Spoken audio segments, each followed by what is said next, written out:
Menurut KHD, bahwa tujuan pendidikan yaitu menuntun segala kodrat yang ada pada anak-anak agar mereka dapat mencapai keselamatan dan kebahagiaan yang setinggi-tingginya, baik sebagai manusia maupun sebagai anggota masyarakat.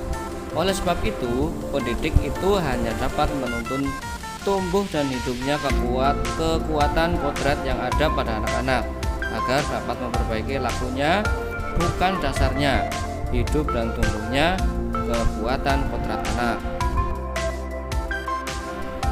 Konsep utama modul budaya positif yaitu perubahan paradigma belajar, disiplin positif, kebutuhan dasar manusia, motivasi perilaku manusia, posisi kontrol restitusi, dan keyakinan kelas.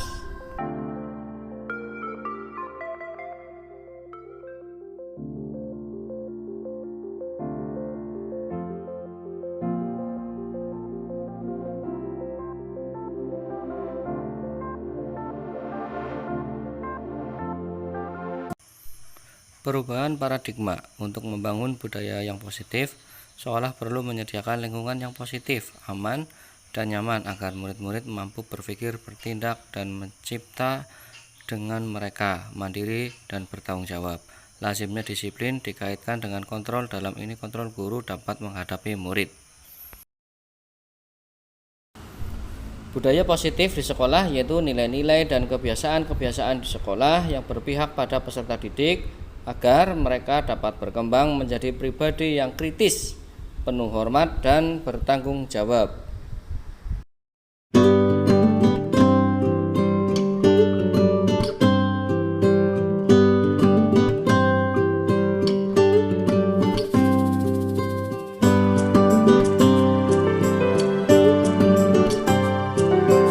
Assalamualaikum warahmatullahi wabarakatuh.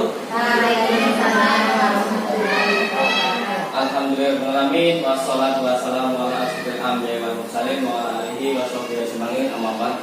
Pertama, mari kita panjatkan bersyukur kepada Allah Subhanahu wa taala atas rahmat serta hidayahnya kita bisa berkumpul di sini dengan sehat dan tak kurang suara apapun. Salawat serta salam semoga tetap bercurah kepada Rasulullah Muhammad.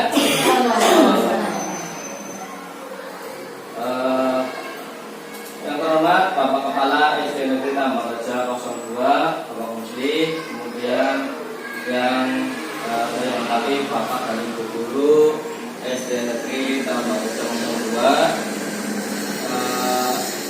Di sini saya akan menyampaikan diseminasi budaya positif.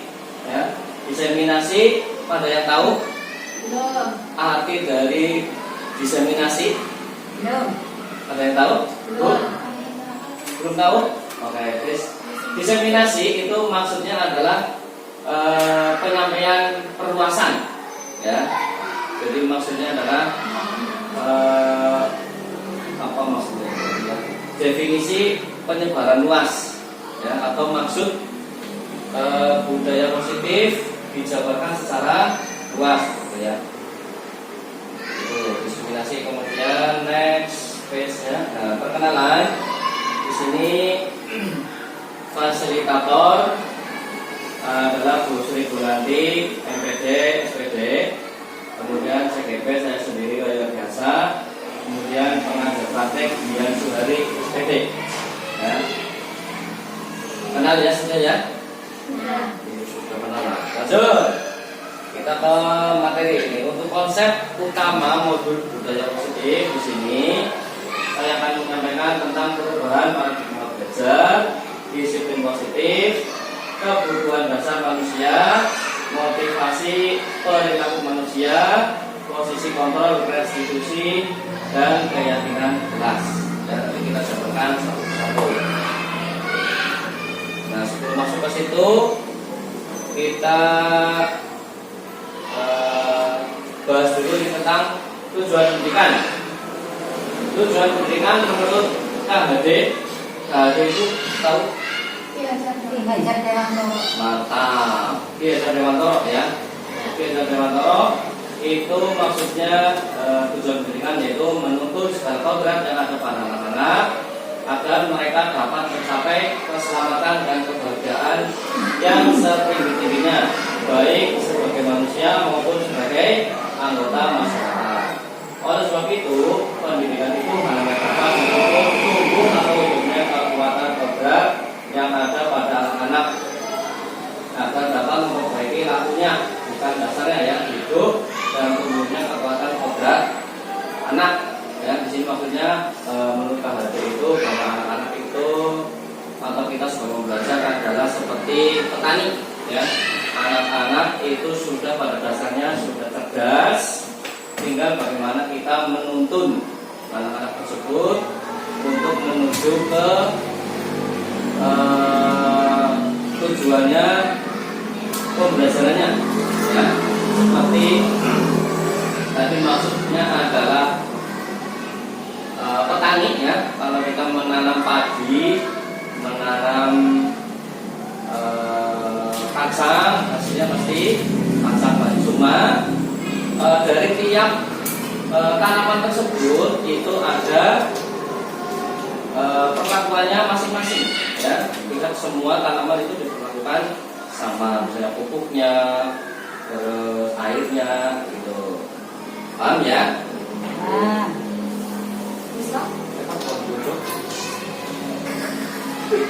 Ya, untuk selanjutnya budaya positif di sekolah, yaitu nilai-nilai dan kebiasaan-kebiasaan di sekolah yang berpihak pada peserta didik agar mereka dapat berkembang menjadi pribadi yang kritis, penuh hormat dan bertanggung jawab.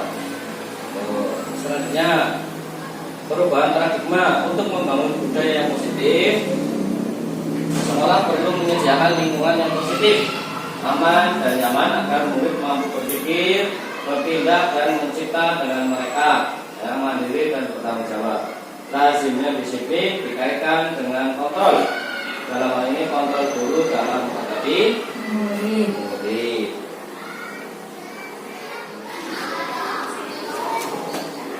Baik, selanjutnya, nah di sini Anda ada teman Anda akan melakukan kegiatan cobalah buka, ya, cobalah buka.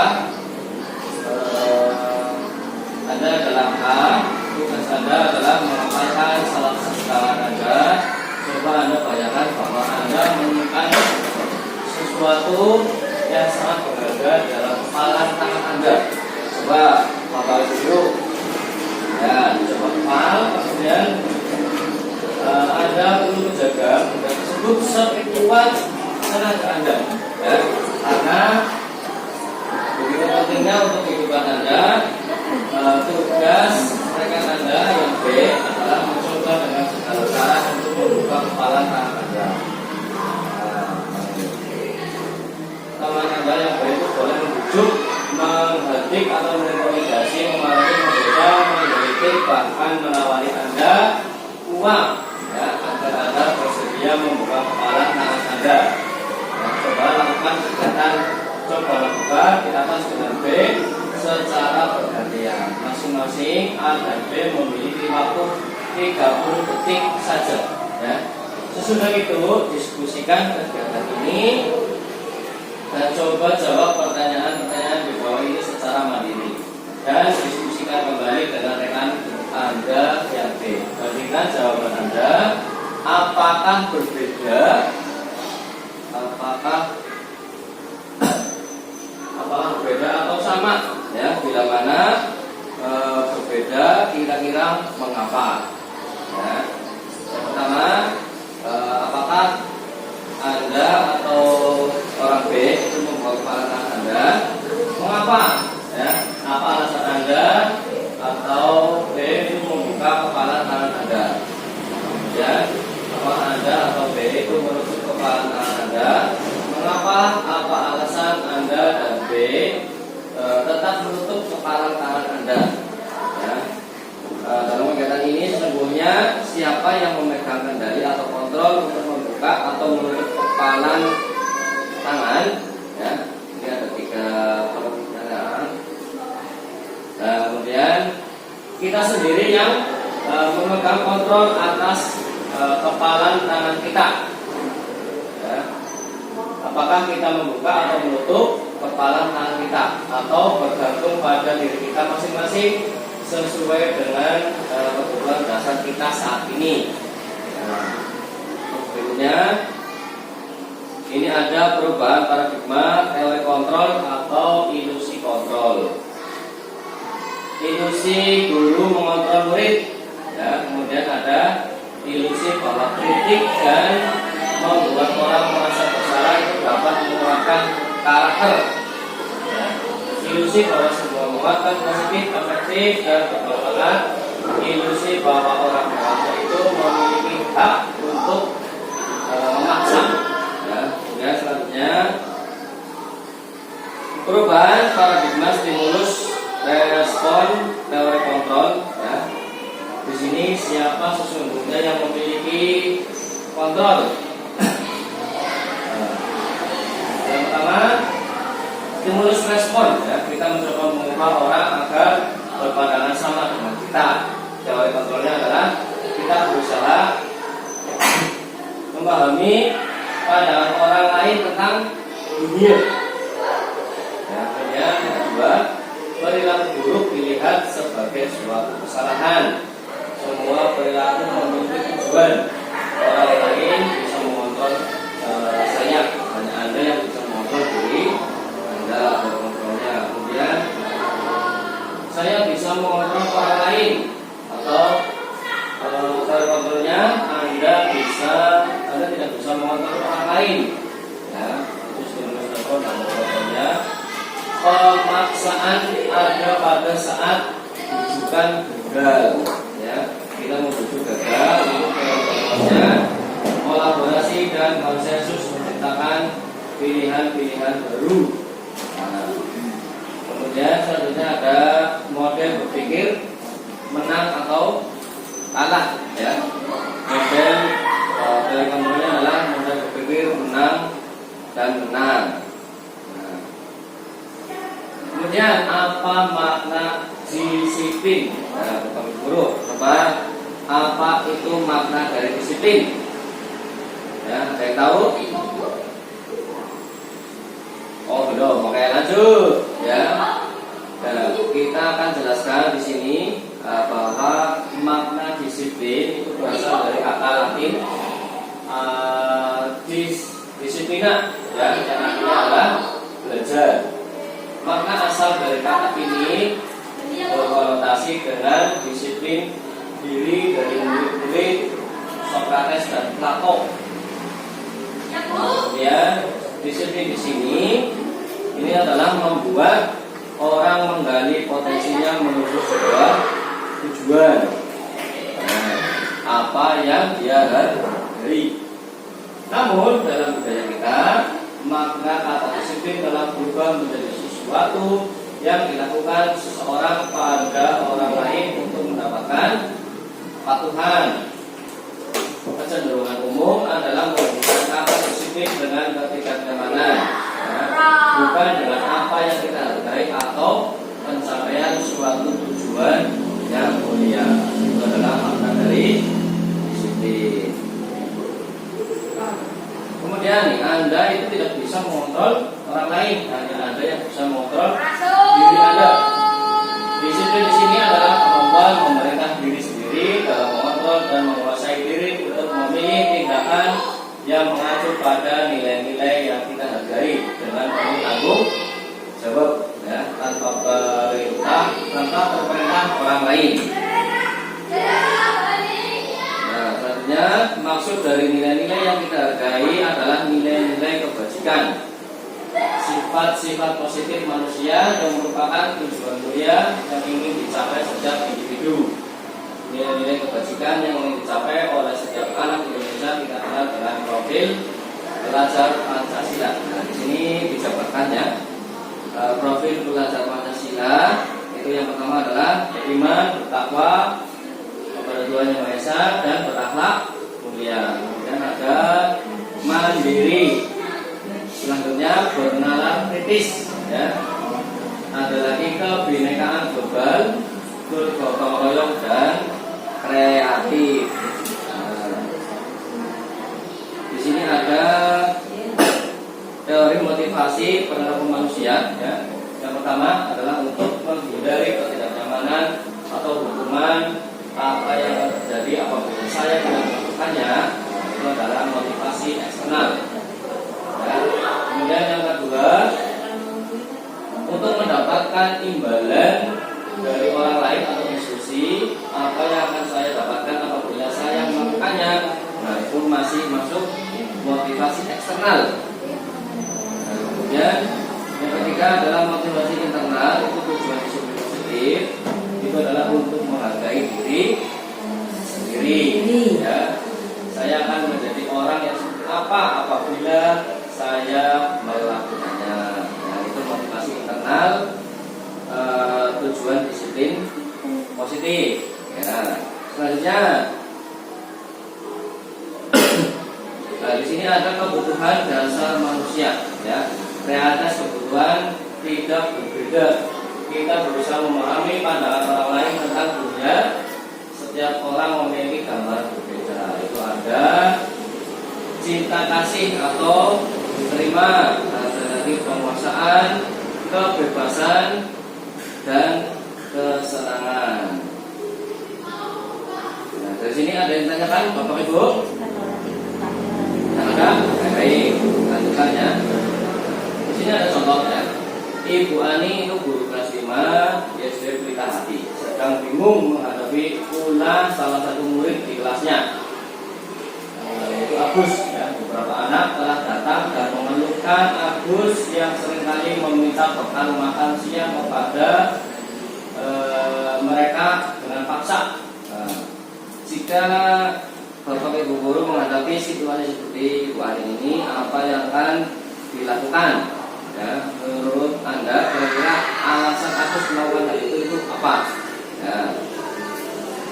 Dalam konteks penerapan disiplin positif, Ibu Ani sebaiknya mencari tahu alasan Agus melakukan tindakan tersebut terlebih dulu, ya, agar mengetahui kebutuhan mana yang sedang berusaha dipenuhi Agus. Nah, apabila jawaban Agus karena ia lapar dan orang tuanya tidak membawakannya bekal makan siang, itu adalah kebutuhannya untuk bertahan hidup. Ya. Apabila jawaban Agus karena ia senang temannya jadi memperhatikan dia, nah, itu kebutuhannya adalah cinta dan kasih sayang. Itu kebutuhan yang diterima oleh teman-temannya. Ya.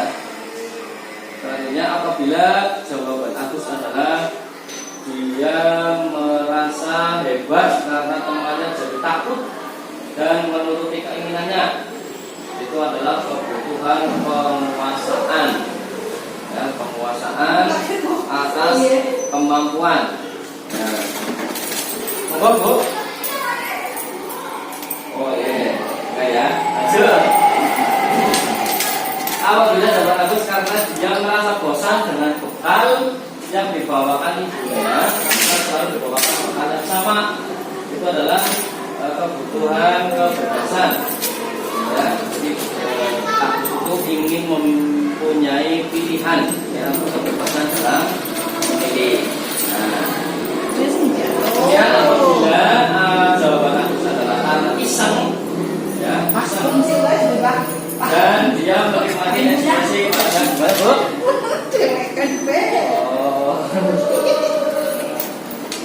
Nah, kebutuhan akan pilihan. Nah, teman-teman tadi ini pisang, ya, itu kebutuhan kesenangan semata, ya, semata. Nah, selanjutnya, nah, di sini ada 5 posisi kontrol dulu. Ya, ada 5 posisi kontrol dulu. Yang pertama adalah penghukum, kedua pembuat merasa bersalah, ketiga teman, keempat pemantau, dan kelima manajer. Ya, ini model berpikir menang-menang, kolaborasi, ya, dan konsensus penciptaan kira-kira. Di sini ada 5 posisi kontrol, ya. Sebagai penghukum itu bisa dilihat di sini, ya, tulisannya di bawah ini. Bisa dilihat bagaimana ini. Nah, bisa dibaca di situ, ya. Nanti hasilnya bisa di-share lah. Baik. Nah, ini ada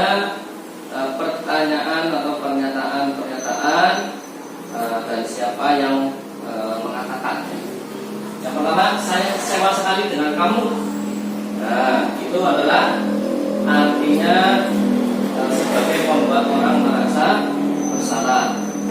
Nah, kemudian ada lagi, kamu tidak pernah benar melakukannya. Itu sebagai penghukum. Nah, jadi kita harus bisa membedakan pernyataan-pernyataan tersebut. Ya. Ada lagi, ayolah lakukan demi ibu atau bapak guru. Nah, itu kita sebagai kontrol teman. Ya.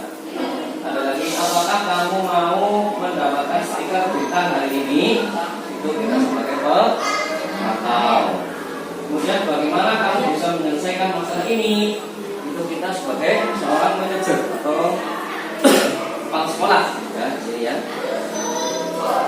Ada lagi, kamu selalu yang paling terakhir. Nah, ini sama dengan penghukum, ya, atau sama dengan kamu tidak pernah benar melakukannya. Nah, di sini ada budaya positif itu di yang paling luar, kemudian tengahnya adalah lingkungan positif, kemudian keyakinan kelas dan peraturan kelas.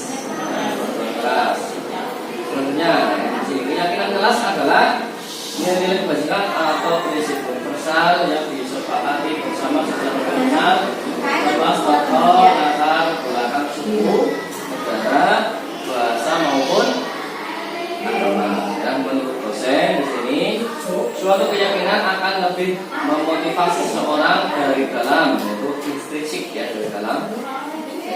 Seorang akan lebih bersemangat untuk menjalankan keyakinannya daripada hanya sekedar mengikuti serangkaian peraturan. Nah, selanjutnya, pembentukan keyakinan kelas itu bersifat abstrak daripada peraturan yang lebih rinci dan konkret. Keyakinan kelas itu berupa pernyataan-pernyataan yang universal. Pernyataan keyakinan kelas senantiasa dibuat dalam bentuk positif. Ya, keyakinan kelas hendaknya tidak terlalu banyak sehingga mudah diingat dan dipahami. Semua warga kelas sebaiknya ikut berkontribusi dalam membuat kegiatan kelas lewat surat pendapat, ya, bersedia meninjau kembali keyakinan kelas dan dari waktu ke waktu. Lanjut. Baik. Nah, peraturannya di sini adalah selalu kembalikan buku di tempatnya. Itu adalah keyakinan kelas sebagai tanggung jawab. Kemudian ada dilarang mengganggu orang lain, itu menghormati. Ya, hadir di sekolah 15 menit sebelum pelajaran dimulai, itu menghormati orang lain juga. Dilarang melakukan kekerasan, itu untuk keselamatan.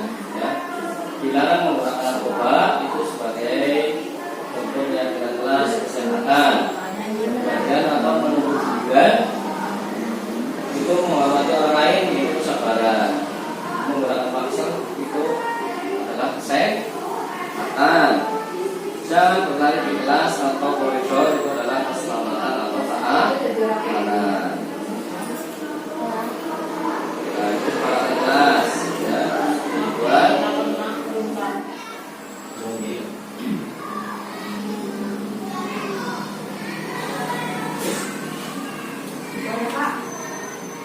Oh, terakhir dia ya. Langsung terakhir. Terima kasih. Ya udah. Aktivitas jangan tomat. Apa jalan sama?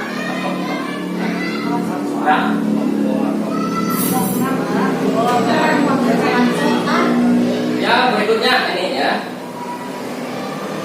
Ada tahapan segitiga restitusi. Ya, yang pertama adalah menstabilkan identitas. Ya, itu seperti kasus kemarin ketika ada masalah, ya, bahwa kita menyampaikan kepada anak itu perbuatan salah itu hal yang wajar, ya, tidak apa-apa, ya, tidak ada manusia yang sempurna. Jangan langsung memvonis, langsung menghukum dan lain sebagainya. Ya.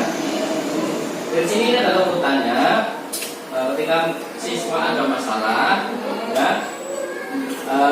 Kita sampaikan bahwa berbuat salah itu tidak apa-apa, kemudian tidak ada manusia yang sempurna, ya. Saya juga pernah melakukan kesalahan seperti itu, ya.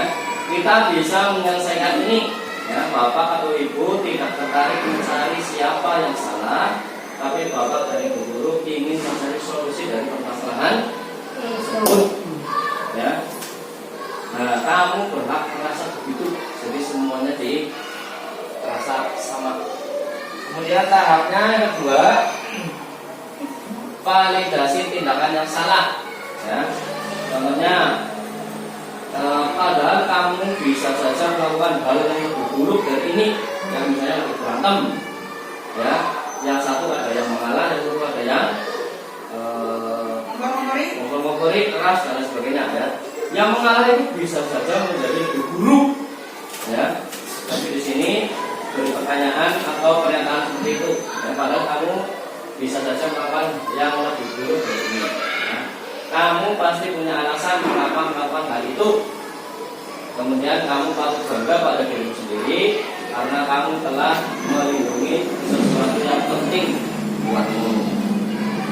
Itu tahap kedua. Tahap ketiga, ini menanyakan keyakinan, ya. Apa yang kita percayai bahwa kelas atau keluarga. Kemudian apa nilai-nilai umum yang telah kita sepakati. Nilai-nilai umum itu misalnya ketika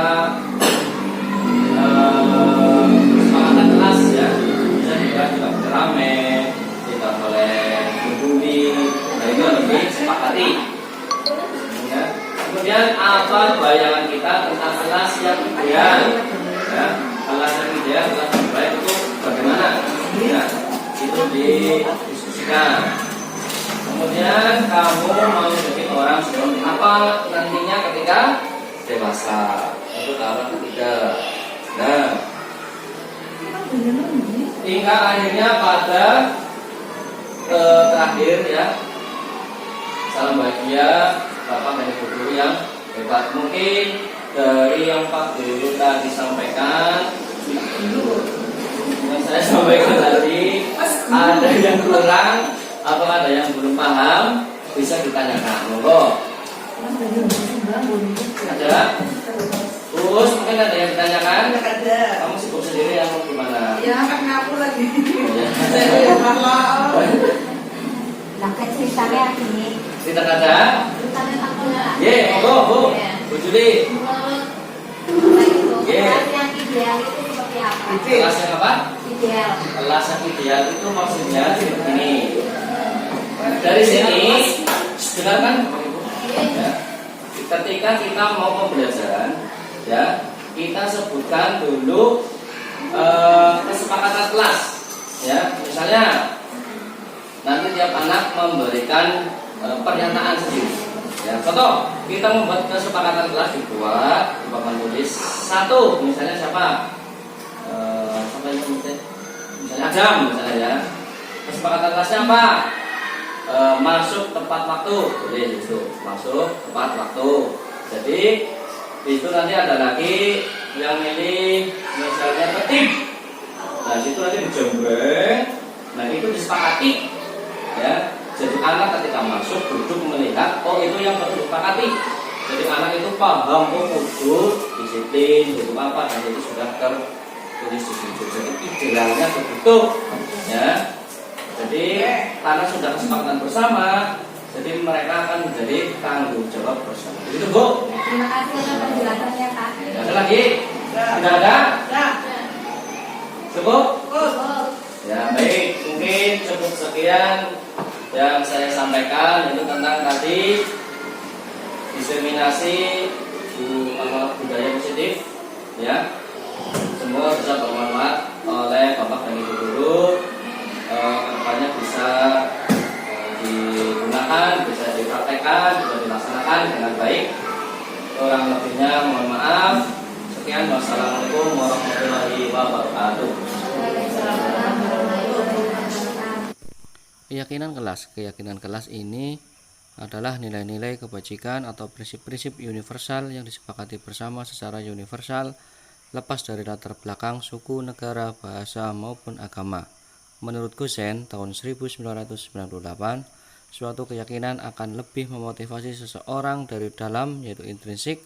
Seseorang akan lebih bersemangat untuk menjalankan keyakinannya daripada hanya sekedar mengikuti serangkaian peraturan.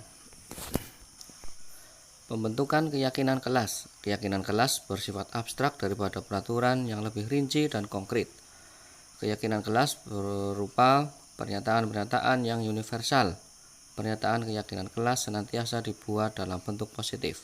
Keyakinan kelas hendaknya tidak terlalu banyak, sehingga mudah diingat dan dipahami. Semua warga kelas sebaiknya ikut berkontribusi dalam membuat kegiatan kelas lewat curah pendapat. Bersedia meninjau kembali keyakinan kelas dari waktu ke waktu.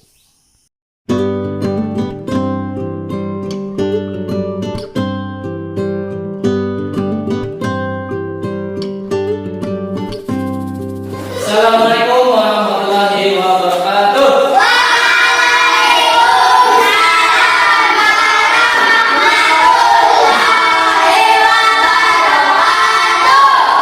Sehat anak-anak? Alhamdulillah. Baik, perhatian. Hari ini kita penjas, ya. Nanti untuk penjas kita akan praktek bola voli.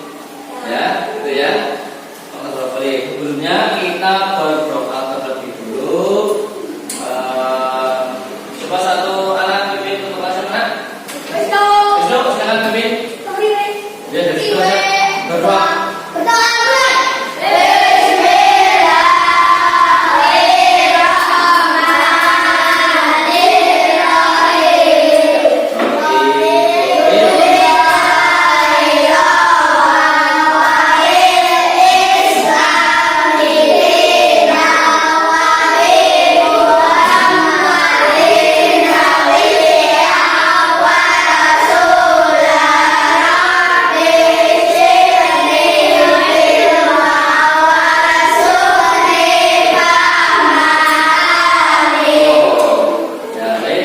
Sebelum kita turun nanti ke lapangan, kita buat dulu kesepakatan kelas atau keyakinan kelas. Ya, baik. Yang pertama, keyakinan kelas atau kesepakatan kelas. Yang pertama, apa? Kita sepakati dulu sebelum nanti ke lapangan. Apa? Pemanasannya harus apa?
lagi pembelajaran mau main sendiri, jadi pembelajarannya tidak baik. Nah, selain ini, apa lagi? Ya, nah, apa? Apa lagi? Tidak tahu. Ya apa lagi makanya banyak loh. Hah? Kamu kalau pakai olahraga pakai pakaian apa? Jadi memakai kaos olahraga. Ya kalau pakai kaos olahraga gimana?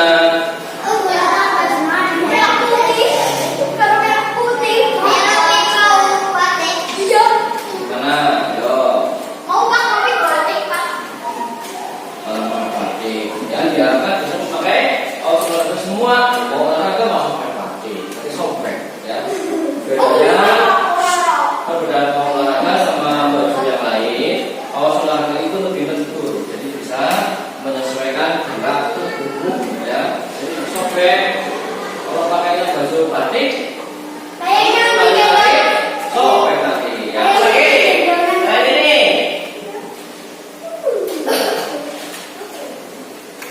Apa? Iya, itu adalah pembelajaran menggunakan bola. Proses pembelajarannya itu penting.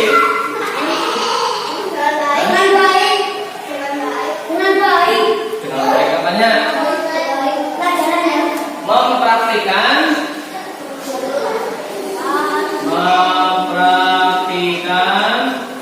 dengan baik. Oke. Nah, apa lagi? Kalau lagi olahraga boleh minum nggak? Baik, kita sepakati di sini. Boleh minum ya? Boleh minum. Silakan nanti ketika olahraga ya bawa minum, bawa botol minum, dibawa ke lapangan. Oh, habis diisi. Ya. Ya. Setuju. Oke. Kalau olahraga boleh makan nggak? Tidak bos. Berarti kalau selesai baru boleh. Kenapa nggak boleh? Karena ketika olahraga kamu makan berat nanti bisa menimbulkan tersendat dan lain-lain. Di sini tidak makan sebelum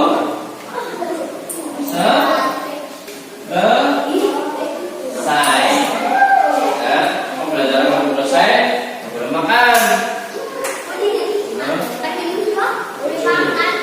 Apa lagi? Banyak.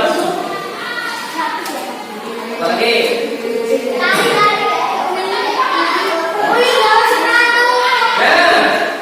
Olahraga pakai sepatu atau pakai sandal? Pakai nyeker?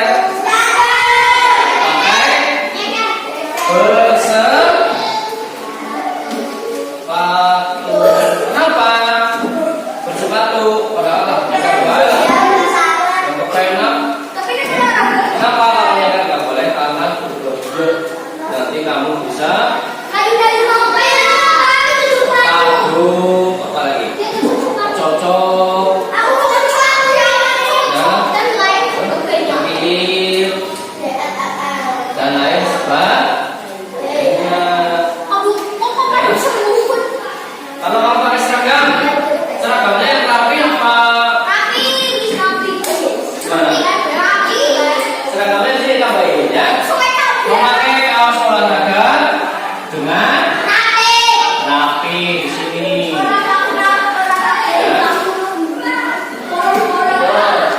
Kalau olahraga nih, boleh nggak bercanda?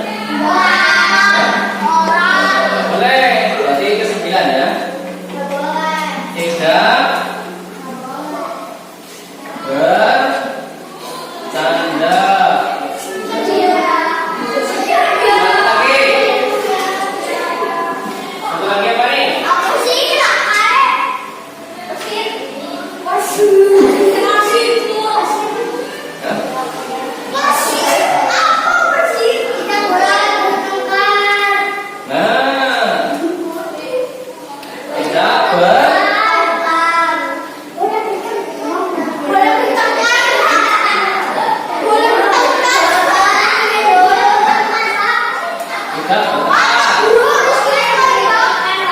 Apa lagi?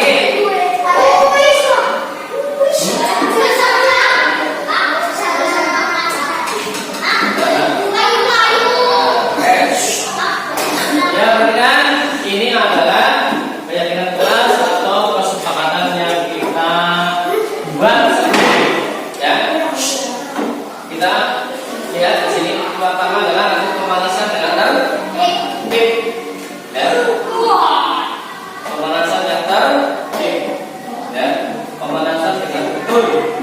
Kalau kamu pemanasannya cepat-cepat, masak, itu akan menimbulkan cedera ketika pembelajaran. Dan juga boleh bisa seperti ini. Ya. Kemudian berdoa, ya, berdoa setiap apa yang kita lakukan, apa yang kita kerjakan, apa yang kita aktivitas kita bisa bermanfaat. Ya. Tidak bermain sendiri. Kalau olahraga mainan sendiri, tidak memperhatikan. Ya gue bermain sendiri. Tidak boleh. Tidak percaya. Ya. Juga kalau bermain itu sendiri, kalau bercanda itu dengan orang lain, mengganggu ini. Kemudian memakai kaos olahraga tapi bajunya dimasukkan atau dikeluarkan? Masukkan yang rapi. Itu ya. Nanti sabar. Mempraktekkan dengan baik setiap alur gunakan alur pembelajarannya. Ya, itu dengan baik.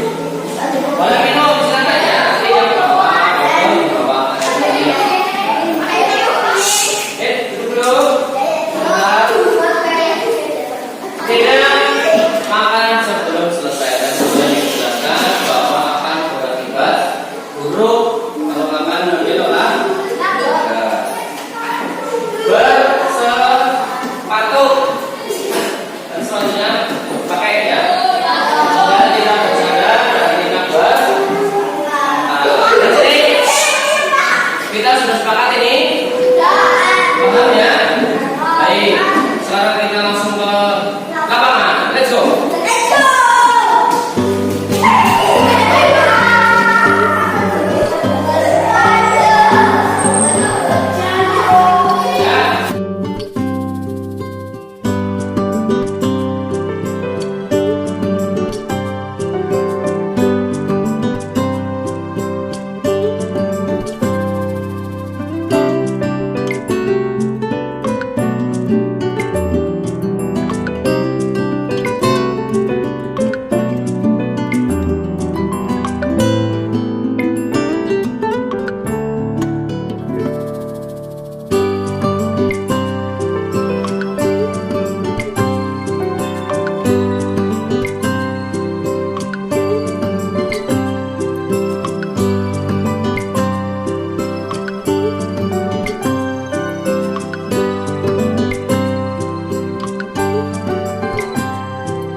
Yeah.